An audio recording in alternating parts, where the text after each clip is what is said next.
Good day, students. On this clip, we're going to go over some examples on how to find the inverse of relations and functions. So let's write down the title of the notes and then go ahead and get started. So the instructions, the title is finding inverses. So for each function,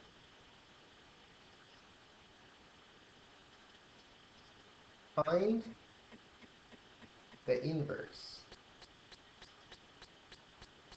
Find the inverse. And after finding the inverse, then graph the function. Graph the function and its inverse.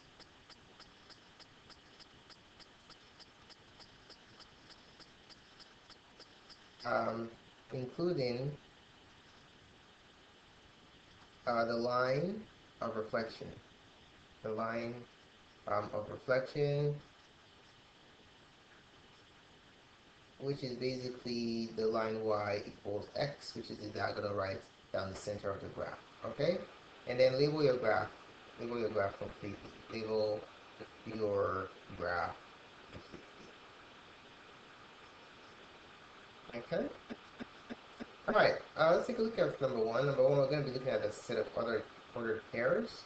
Well, we had a set S, which is given by a set of ordered pairs -4, 2, -3, 1, -2, 1, 0, 3, and 1, 4. Okay, so how do we find the inverse of this pair? Remember, if you take the inverse, the input becomes the output, and the output becomes the input. Okay, so if you look at this set, these are your x's.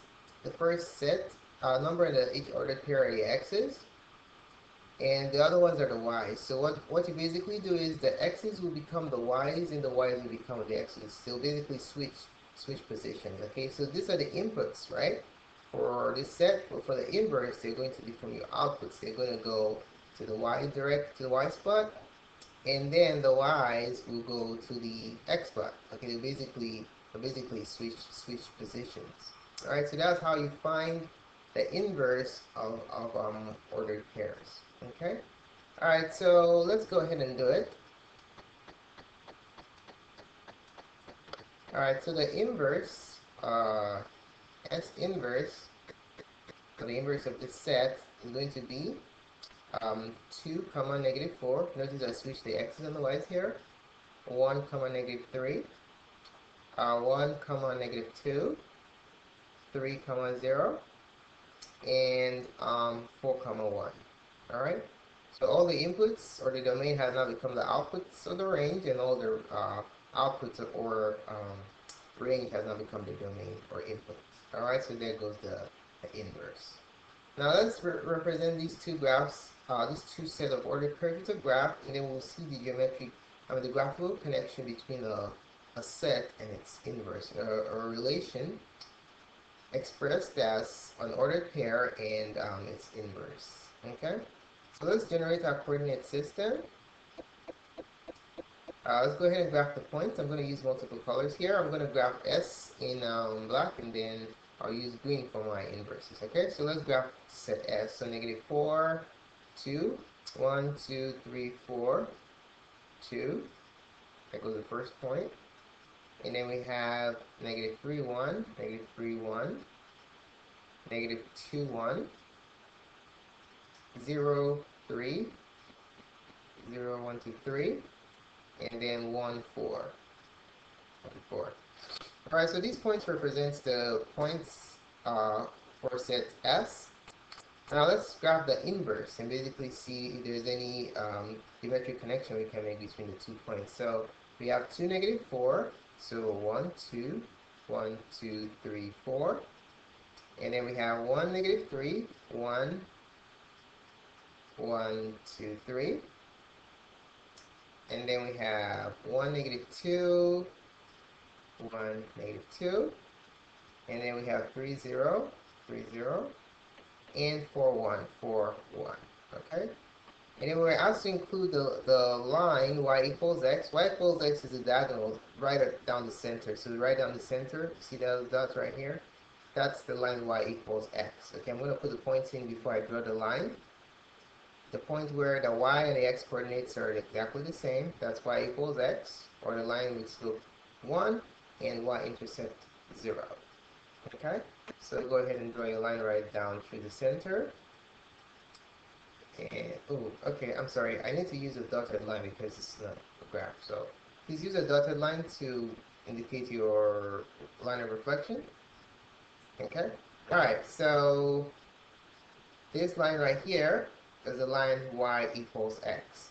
So what is the geometric significance of this? If you have a function in this relation, all the sets of the function is a mirror image over the line y equals x with its inverse. So if you reflect this along this line, this gets reflected to this gets reflected to this along this mirror, this gets reflected to this gets reflected to that, and that gets reflected to that. So every function and its inverse are a mirror image along the line y equals x. Okay, so that goes to graphical representation of connection. All right, let's try another example. Now we're going to look at a function, a linear function in this case, and then see how we can find an inverse algebraically and then graphically, okay? And look at the graphical significance. Let's say we have y equals 3x plus 3.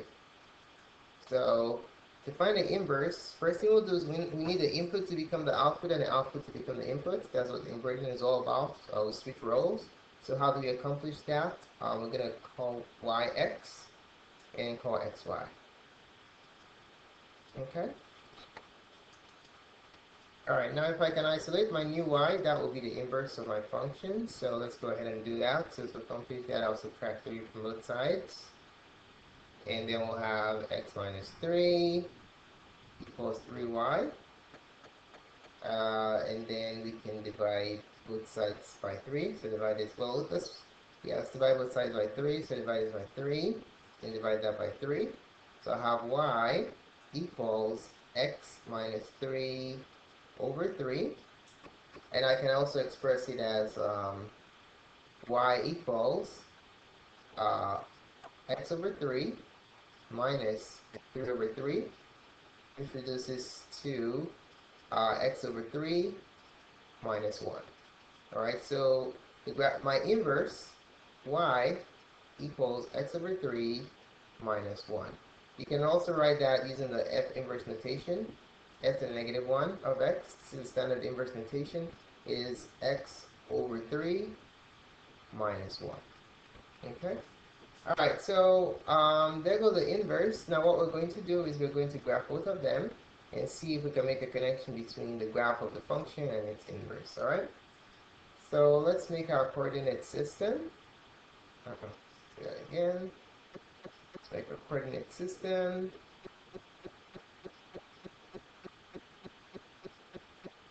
Alright, so we're going to start with the first line. The first line we're graphing is the graph of the original function, which is y equals 3x plus 3. So all I need is the slope and the y-intercept. So for this function, the slope m is 3 over 1, which means we're going to rise 3 and run 1. And the y-intercept b is 3. This is where you start on the y-axis. Okay, so let's go ahead and graph it. So we start with 3. That's your y-intercept. You're going to rise 3 and run 1. So go up 3, 1, 2, 3, run 1. Yeah, that goes a lot. 2 lines that define your function. We can also go down and back instead of collinear points. Alright, let's draw the line of f or y. Like that.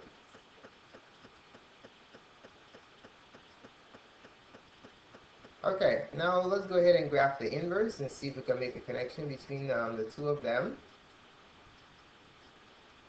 Okay, let's do the inverse. Now, for the inverse function is as follows. Inverse function is, let me just put arrows at the end. Inverse function f to the negative 1 of x is x over 3 minus 1. What's the slope? it's kind of confusing because I don't have any rise, right? So I can just put a 1 here. Since there's a number there, so it's 1 times 3. I mean 1 times x over 3. So our slope is not obvious. Our slope is the coefficient of x, which is 1 over 3. So I'm going to rise 1 and run 3. Starting from where? The y-intercept is negative 1. So to graph the second line, we're going to start from negative 1 on the y-axis, rise 1 and run 3. Okay? So starting from negative 1 on the y-axis, I'm going to rise 1 and run 1, 2, 3. Okay? So there goes the 2 points. You can also put more points, rise 1, run 1, 2, 3 if you're inclined to do so. Or drop 1 and fall back 1, 2, 3, same thing. Okay? Alright, so let's go ahead and draw the line of the inverse. We will have to label this soon so we don't get confused as to which is what.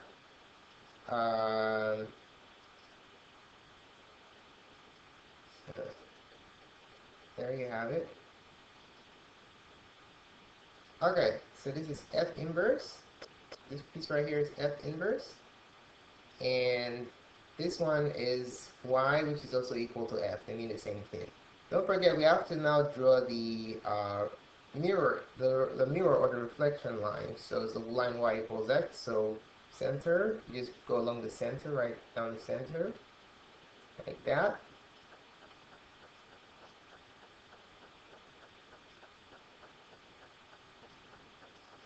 Okay, now please draw this one in a dotted line because this is not a graph, it's just an indication of where the reflection is taking place. So there you have it. There goes your line of reflection. Okay? Alright, so what's the significance of this? We can see that the function and its inverse are reflected along this line, this mirror line, y equals x. Okay? And whenever they have a common point, they intersect with each other. They also intersect with the mirror line because at that point, x and y are the same. So if you reflect it, you're going to end up on the same point anyway. So there goes the graph and its inverse. And we can see that our answer is correct because there are actual mirror images along this line right here. Okay? Alright, now let's go ahead and try another example. Example number 3, just similar to this, so we can get additional practice and solidify our skills of finding inverses of linear functions. So let's try the example number 3. Y is equal to 1/3 x plus 2. Okay? Alright, so first we want to do is find the inverse. So to find the inverse of a function, we are going to switch the input and the output and then find our new output. That will be the f inverse. So I'm going to switch my y and my x. I'm going to have x equals 1/3 y plus 2. Now let's look for our new y, and that will be our inverse. Okay, so to do that, I'm going to subtract 2 from both sides first. So we have x minus 2 equals 1/3 y. Now to get rid of the 1/3, we multiply by reciprocal, so we times both sides by 3 over 1. This side by 3 over 1, and then this side by 3 over 1. And then we notice a cancellation action happening here. This reduces to 1, and that reduces to 1. Using the reflexive property of equality, I can write y on the left, and then distribute this 3 to both sides and put it on the right side. So 3 times x is 3x. 3 times 2 is 6. Okay. Now this is my inverse. I can express it as f to the negative 1 of x equals 3x minus 6. Alright, now we have the function and the inverse. Now let's go ahead and express both of them graphically and see if our results are accurate by using that reflective line. So I'm going to make my coordinate system, my y-axis, my x-axis. Now let's start with the first original graph, f or y, doesn't really matter. Y is equal to 1/3 x. To graph a line, you just need a slope and a y-intercept. So the slope is 1 over 3. What does this mean? You're going to rise 3 and rise 1, run 3, rise over run, starting from your y-intercept, which is positive 2. Okay? Alright, let's go ahead and graph that. So your y-intercept is what you graph first on your y-axis. So your y-intercept is positive 2. So we're going to rise 1 and run 1, 2, 3. Okay? You can put in more points if you want. Rise 1, run 1, 2, 3. You can drop 1 and fall back 1, 2, 3. The more points you have, the more accurate your line is. Okay? So there you have it. Now we're going to draw the line, the graph of f or y. They mean the same thing. Alright. Now after drawing this line, what we're going to do is we're going to proceed to draw the graph of our inverse function. Okay? So our inverse function, f to the -1 of x, is equal to 3x minus 6. M is the slope, which is the coefficient of x, is 3 over 1, which means you're going to rise 3 and run 1, rise over run for slope, starting from -6, which is your y-intercept. Okay? So on your y-axis, we're going to start from -6, 1, 2, 3, 4, 5, 6.